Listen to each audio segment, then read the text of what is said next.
Silence, c'est parti. Aujourd'hui, je vous donne la technique pour tracer le plus précisément possible un rectangle dont on connaît les deux longueurs. Alors, on commence par tracer le plus grand des côtés. Et vous dépassez un petit peu parce qu'il va falloir qu'on trace la perpendiculaire à un moment ou à un autre.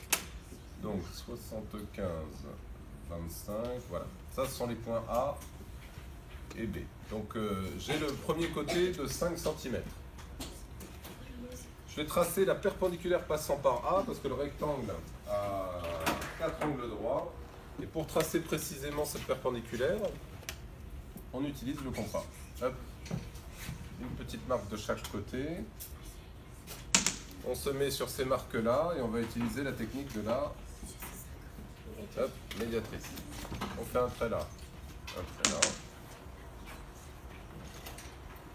un arc de cercle ici, un arc de cercle ici. Voilà, j'ai deux marques pour tracer la perpendiculaire passant par A. Ce que je vais faire, on trace précisément, il faut mieux prendre son temps. Voilà, cette longueur-là, elle doit faire 3 cm, c'était dans la consigne, donc on la marque. Hop, on a trouvé le troisième point déjà, c'est le point C. Ensuite, on va utiliser une propriété des rectangles qui est que les diagonales, c'est le point D. Que les diagonales se coupent en leur milieu. Alors je trace la première diagonale BD.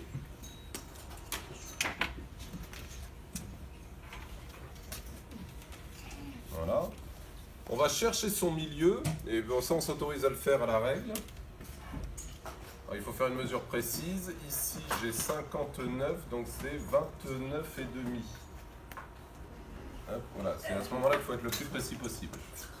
Ça c'est le milieu des deux diagonales. La deuxième diagonale passe par ce centre.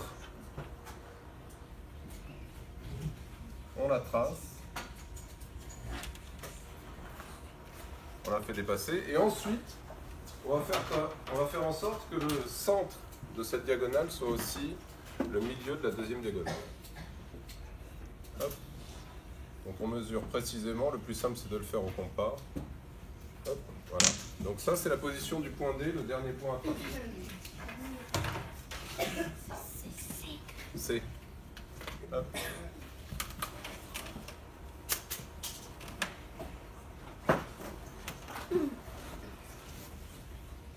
On trace DC.